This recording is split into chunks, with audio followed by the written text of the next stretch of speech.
नमस्कार दोस्तों, आप देख रहे हैं डीआर न्यूज। आज दिनांक 1 जुलाई 2025 दिन मंगलवार। चलिए शुरुआत करते हैं देश और दुनिया की 25 बड़ी एवं महत्वपूर्ण खबरों के सफर का। ट्रेन निकलने से 8 घंटे पहले कंफर्म होगा टिकट। अभी 4 घंटे पहले चार्ट बनने पर पता चलता है। रेलवे देश भर में लागू करेगा नियम। अब ट्रेनों का रिजर्वेशन चार्ट ट्रेन निकलने से 8 घंटे पहले तैयार किया जाएगा। अभी तक ये चार्ट सिर्फ 4 घंटे पहले बनता था। इसे यात्रियों को टिकट कंफर्म नहीं होने पर वैकल्पिक यात्रा या दूसरा टिकट बुक करने के लिए ज्यादा वक्त मिलेगा।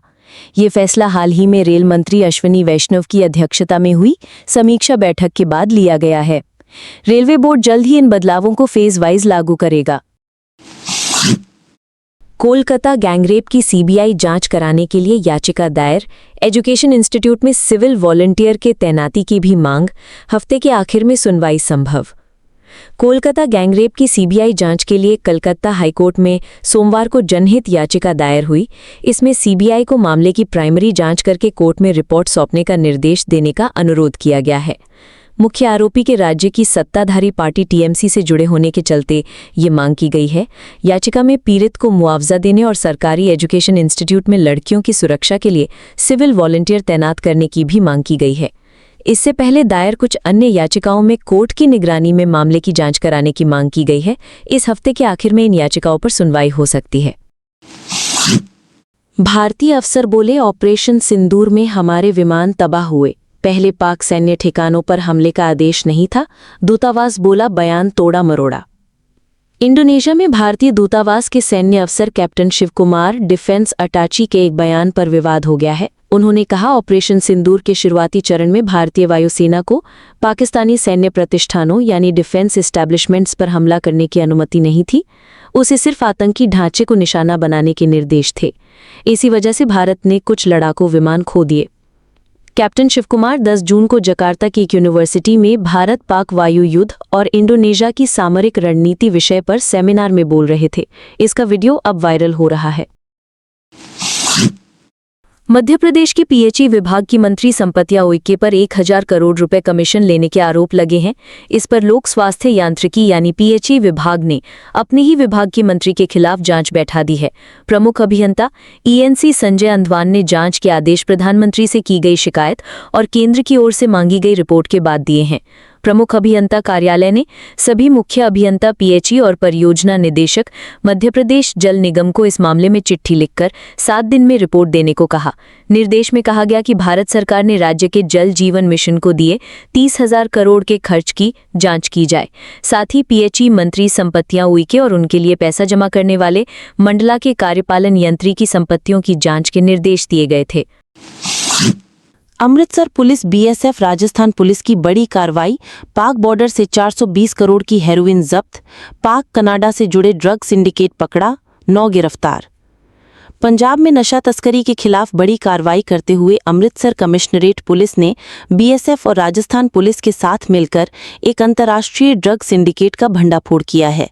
राजस्थान के बाड़मेर में भारत पाक सीमा के पास से 60 किलोग्राम हेरोइन बरामद की गई। पुलिस के मुताबिक ये नेटवर्क पाकिस्तान के तनवीर शाह द्वारा संचालित किया जा रहा था, जबकि विदेश में इसका संचालन कनाडा स्थित जोबन कालर संभाल रहा था। डीजीपी गौरव यादव ने बताया कि केस में लगातार गिरफ्तारियां हो रही हैं और जांच जारी है। जल्द और गिरफ्तारियां हो सकती हैं। बीएसएफ में कांस्टेबल सहित 123 पदों पर निकली भर्ती। एज लिमिट 52 साल, सैलरी 80,000 से ज्यादा। सीमा सुरक्षा बल बीएसएफ ने कांस्टेबल और हेड कांस्टेबल के 100 से ज्यादा पदों पर भर्ती निकाली है। उम्मीदवार ऑफिशियल वेबसाइट www.bsf.gov.in पर जाकर आवेदन कर सकते हैं। उम्मीदवारों को इस भर्ती के लिए ऑफलाइन आवेदन करना होगा। जीएसटी के 8 साल पूरे। पिछले 5 साल में दोगुनी हुई टैक्स वसूली। 2024-25 में हर महीने 1.84 लाख करोड़ रुपए टैक्स कलेक्शन। आज देश में जीएसटी लागू हुए 8 साल पूरे हो गए हैं। 1 जुलाई 2017 को देश में जीएसटी लागू किया गया था। इस दौरान टैक्स कलेक्शन के आंकड़ों ने नया रिकॉर्ड बनाया है। वित्त वर्ष 2024-25 में gross GST collection 22.08 lakh crore रुपए तक पहुंच गया है, जो 5 साल पहले 2020-21 में सिर्फ 11.37 लाख करोड़ था। यानी 5 साल में टैक्स वसूली लगभग दोगुनी हो गई है। 2024-25 में हर महीने औसत जीएसटी कलेक्शन 1.84 लाख करोड़ रुपए रहा। ये 5 साल पहले 2020-21 में 95,000 करोड़ रुपए था। स्मॉल सेविंग स्कीम की ब्याज दरों में कोई बदलाव नहीं। दिसंबर 2023 के बाद से दरें नहीं बदली। पीपीएफ पर 7.1% ब्याज मिलता रहेगा। सरकार ने जुलाई-सितंबर Q2 FY26 के लिए स्मॉल सेविंग स्कीम्स की ब्याज दरों में बदलाव नहीं किया है। ये लगातार 6वीं तिमाही है जब सरकार ने इन स्कीम्स की ब्याज दरें नहीं बदली है। सोमवार 30 जून को वित्त मंत्रालय ने नोटिफिकेशन जारी कर इस बात की जानकारी दी। इससे पहले अप्रैल-जून Q1 FY26, जनवरी-मार्च Q4 FY25, अक्टूबर-दिसंबर Q3 FY25, जुलाई-सितंबर Q2 FY25 और अप्रैल-जून Q1 FY25 तिमाही में ब्याज दरों में कोई बदलाव नहीं किया गया था। यानी Q2 FY26 तिमाही के लिए पब्लिक प्रोविडेंट फंड यानी पीपीएफ, नेशनल सेविंग सर्टिफिकेट यानी एनएससी और किसान विकास पत्र यानी केवीपी सहित सभी स्मॉल सेविंग स्कीम्स पर मिलने वाली ब्याज दरें अपरिवर्तित रहेंगी। चीन बॉर्डर विवाद पर भारत से बातचीत को तैयार। कहा, भारत के साथ जटिल सीमा विवाद है, इसे हल होने में वक्त लगेगा। चीनी विदेश मंत्रालय ने सोमवार को भारत के साथ सीमा निर्धारण यानी डिलिमिटेशन पर बातचीत की इच्छा जाहिर की। चीन ने कहा कि भारत के साथ सीमा विवाद जटिल है और इसे हल होने में वक्त लगेगा। चीन के विदेश मंत्रालय ने कहा कि चीन और भारत ने सीमा विवाद के लिए स्पेशल प्रतिनिधि वार्ता का सिस्टम डेवलप किया है। दोनों देशों के बीच अलग अलग लेवल पर डिप्लोमेटिक और मिलिट्री कम्युनिकेशन सिस्टम मौजूद है। मंत्रालय ने आगे कहा कि चीन बॉर्डर निर्धारण जैसे मुद्दों पर भारत के साथ बातचीत बनाए रखने और बॉर्डर इलाकों में शांति और स्थिरता बनाए रखने के लिए तैयार है। हम क्रॉस बॉर्डर सहयोग को बढ़ावा देना चाहते हैं। भारत और चीन के बीच 2020 की गलवान झड़प के बाद लंबे वक्त तक सीमा पर तनाव बना रहा था। इस दौरान दोनों देशों के सैनिक एक दूसरे के आमने सामने आ गए थे। अमेरिकी कंपनियों पर अब टैक्स नहीं लगाएगा कनाडा। ट्रंप ने टैरिफ लगाने की धमकी दी थी। पीएम कार्नी बोले, बिजनेस पर फिर बात करेंगे। कनाडा ने रविवार देर रात अमेरिकी टेक्नोलॉजी कंपनियों पर डिजिटल सर्विस टैक्स लगाने का अपना फैसला वापस ले लिया है। कनाडाई सरकार 30 जून से अमेरिकी कंपनियों पर डिजिटल सर्विस टैक्स लगाने वाली थी। कनाडा के प्रधानमंत्री मार्क कार्नी ने रविवार को एक बयान में कहा कि वो और ट्रंप अब व्यापार वार्ता फिर से शुरू करने पर राजी हो गए हैं। कनाडाई वित्त मंत्रालय के मुताबिक कार्नी और ट्रंप के बीच 21 जुलाई तक व्यापार समझौते पर फिर से बातचीत शुरू हो सकती है। ट्रंप ने 27 जून को कनाडा को धमकी दी थी कि अगर उसने अमेरिकी कंपनियों का टैक्स लगाया तो वे कनाडा पर जल्द नया टैरिफ लगा देंगे। ट्रंप ने ट्रूथ सोशल पर पोस्ट कर कहा कि हम कनाडा को अगले 7 दिनों में बता देंगे कि उसे अमेरिका के साथ बिजनेस करने के लिए कितना टैरिफ देना होगा। तेलंगाना की केमिकल फैक्ट्री में धमाका, 12 मजदूरों की मौत और 34 जख्मी। अब तक 4 शव बरामद। ब्लास्ट के वक्त 150 लोग मौजूद थे। तेलंगाना के संगारेड्डी जिले में सोमवार सुबह दवा बनाने वाली फैक्ट्री की रिएक्टर यूनिट में विस्फोट हो गया। घटना में 12 मजदूरों की मौत हो गई, 34 लोग जख्मी हैं। हादसा पाशमालारम इंडस्ट्रियल एरिया स्थित सिगाची इंडस्ट्रीज में सुबह 8:15 से 9:30 बजे के बीच हुआ। राज्य के श्रम मंत्री जी विवेक वेंकट स्वामी ने कहा कि अब तक 4 शव बरामद हुए हैं। हमें उम्मीद है कि अब और कोई मौत नहीं होगी। आईजी वी सत्यनारायण ने बताया कि घटना के दौरान फैक्ट्री में 150 लोग थे। जहां ब्लास्ट हुआ वहां 90 लोग मौजूद थे। उन्होंने कहा कि एनडीआरएफ, डीआरएफ, एसडीआरएफ की टीमों के साथ ही फायर ब्रिगेड की 10 गाड़ियां मौजूद हैं। ब्लास्ट के कारणों का पता लगाया जा रहा है। रिएक्टर में तेजी से केमिकल रिएक्शन होने से ब्लास्ट की संभावना जताई गई है। इधर पीएम मोदी ने एक्स पोस्ट के जरिए ब्लास्ट की घटना पर दुख जताया। पीएम नेशनल रिलीफ फंड से मृतकों के परिजन को 2 लाख और घायलों को 50,000 रुपए की मदद की घोषणा की। 4 साल में 52 स्पेशल डिफेंस सैटेलाइट लॉन्च किए जाएंगे, AI से लैस आपस में कनेक्ट रहेंगे। चीन पाकिस्तान बॉर्डर पर निगरानी की तैयारी। ऑपरेशन सिंदूर के बाद भारत अब अंतरिक्ष में अपनी सैन्य ताकत को और मजबूत करने जा रहा है। सरकार ने तय किया है कि 2029 यानी अगले 4 साल में 52 स्पेशल डिफेंस सैटेलाइट अंतरिक्ष में भेजे जाएंगे। ये सभी सैटेलाइट अंतरिक्ष में भारत की आंख बनेंगे और पाकिस्तान चीन बॉर्डर पर लगातार नजर रखेंगे। Satellites artificial intelligence AI based होंगे। 36,000 किलोमीटर ऊंचाई पर ये आपस में कम्युनिकेट कर सकेंगे। इससे पृथ्वी तक सिग्नल भेजने, मैसेज, तस्वीरें भेजने में आसानी होगी। ये पूरा अभियान रक्षा अंतरिक्ष एजेंसी के तहत चलाया जा रहा है और इसके लिए सरकार ने स्पेस बेस्ड सर्वेलेंस फेज 3 योजना बनाई है। इसके लिए 26,968 करोड़ रुपए का बजट है। इसे अक्टूबर 2024 में कैबिनेट कमेटी ऑन सिक्योरिटी ने मंजूरी दी थी। जम्मू कश्मीर में LOC से पाकिस्तानी आतंकियों का गाइड गिरफ्तार। जैश-ए-मोहम्मद से जुड़ा घुसपैठ में मदद कर रहा था पाकिस्तान, करेंसी बरामद। जम्मू कश्मीर के राजौरी जिले में केरी सेक्टर में रविवार को नियंत्रण रेखा यानी LOC के पास एक बड़ी घुसपैठ को सेना ने नाकाम कर दिया। इस ऑपरेशन में जैश-ए-मोहम्मद से जुड़े एक पाकिस्तानी गाइड को पकड़ लिया है। पकड़े गए युवक की पहचान 22 वर्षीय मोहम्मद आरिफ अहमद के रूप में हुई है, जो पाकिस्तान अधिकृत कश्मीर के कोटली जिले के निक्याल इलाके के डेटोटे गांव का रहने वाला है। सेना के मुताबिक पकड़ा गाइड आतंकियों की घुसपैठ में मदद कर रहा था। आतंकियों ने घने जंगल और कठिन पहाड़ी इलाके का फायदा उठाकर LOC पार करने की कोशिश की थी। सेना की गोलीबारी के बाद दूसरे आतंकी भाग गए। दरअसल सेना और BSF ने खुफिया सूचना के आधार पर संयुक्त ऑपरेशन चलाया था। केरी सेक्टर में 4 से 5 हथियार लैस आतंकियों की संदिग्ध गतिविधियों को जवानों ने ट्रैक किया और तुरंत कार्रवाई की। अमरनाथ के लिए जम्मू में ऑफलाइन रजिस्ट्रेशन शुरू। 2 जुलाई को पहला जत्था बेस कैंप से रवाना होगा। जम्मू कश्मीर में सुरक्षा के कड़े इंतजाम। अमरनाथ यात्रा 3 जुलाई से शुरू होगी। इसके लिए सभी इंतजाम लगभग पूरे हो गए हैं। इस साल अब तक करीब 3.5 लाख श्रद्धालु रजिस्ट्रेशन करा चुके हैं। जिन श्रद्धालुओं ने अभी तक ऑनलाइन पंजीकरण नहीं कराया है, उनके लिए जम्मू में ऑफलाइन पंजीकरण सोमवार से शुरू हो गया है। एक अधिकारी ने बताया कि कल 3 नई रजिस्ट्रेशन सेंटर वैष्णवी धाम, पंचायत भवन और महाजन सभा में शुरू हो जाएंगे। ये सेंटर सुबह 7 बजे खुल जाएंगे। हर सेंटर पर रोजाना सिर्फ 2000 श्रद्धालुओं का ही रजिस्ट्रेशन किया जाएगा। अमित शाह की अध्यक्षता में सहकारिता मंत्रालय की बैठक। हरियाणा से मंत्री अरविंद शर्मा और कृष्णपाल गुर्जर हुए शामिल। PACS जैसी योजनाओं पर हो रही चर्चा। दिल्ली में केंद्रीय सहकारिता मंत्रालय की बैठक हो रही है, जिसकी अध्यक्षता केंद्रीय मंत्री अमित शाह कर रही हैं।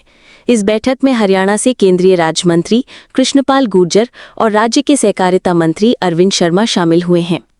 बैठक में देश भर के सहकारिता मंत्रियों की मौजूदगी में सहकारी योजनाओं की समीक्षा, अब तक की प्रगति पर चर्चा और भविष्य की योजनाओं को लेकर मंथन किया जा रहा है।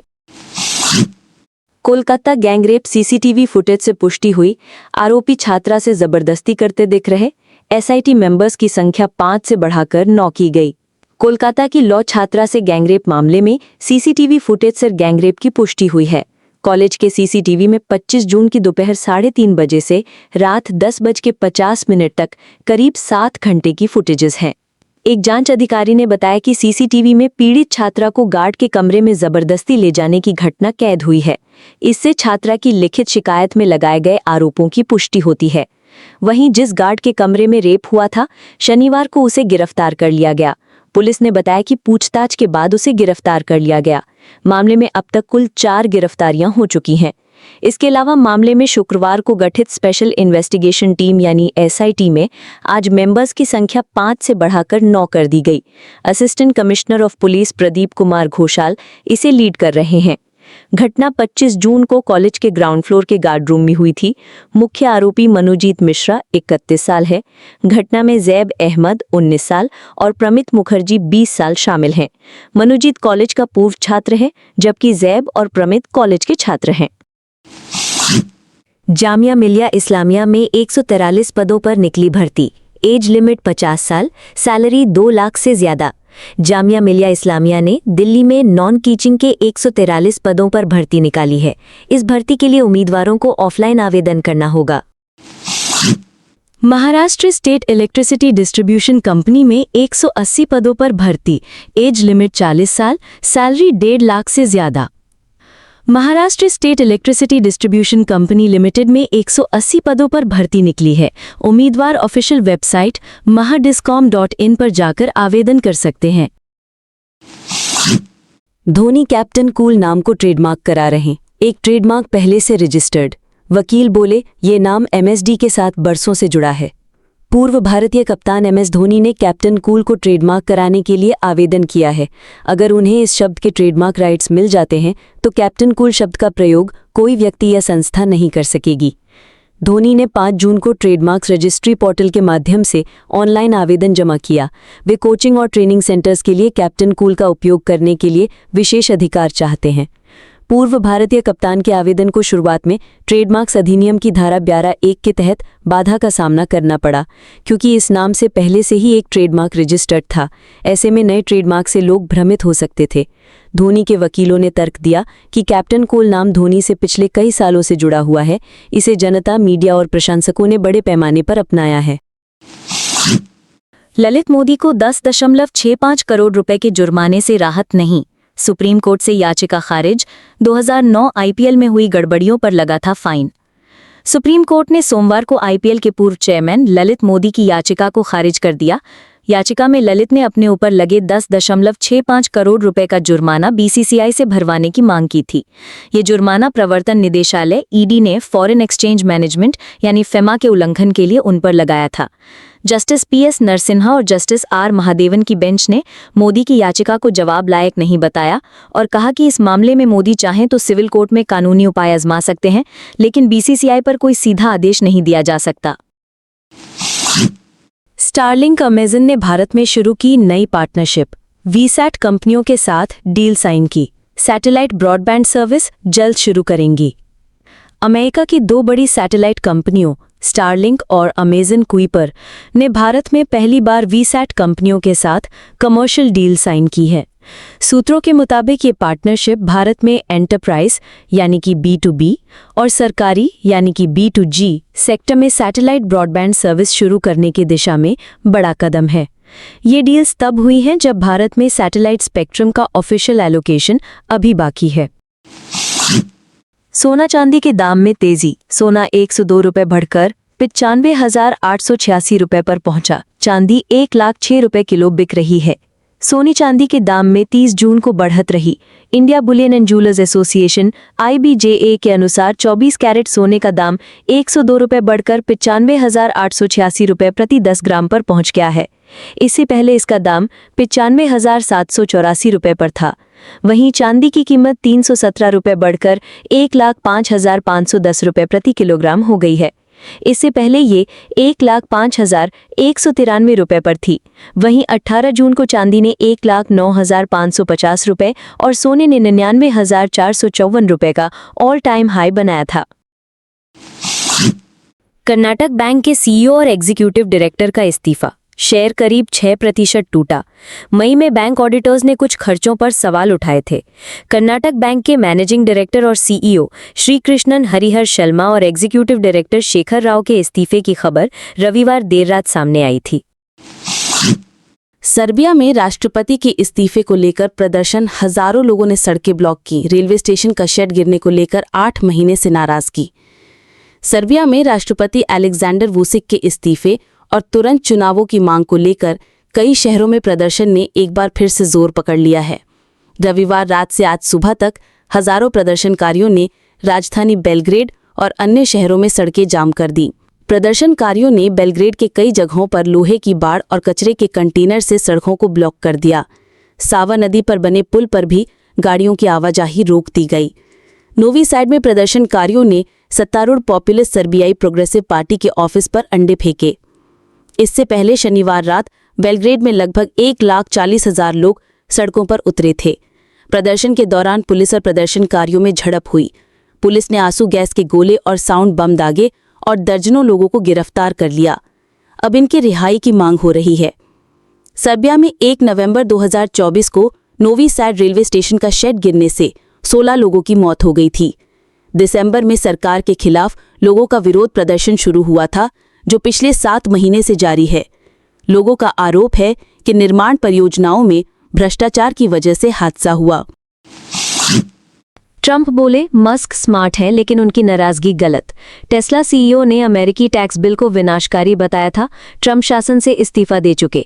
अमेरिका के बहुचर्चित टैक्स बिल को लेकर टकराव के बीच राष्ट्रपति डोनाल्ड ट्रंप ने टेस्ला सीईओ एलॉन मस्क को स्मार्ट व्यक्ति बताया।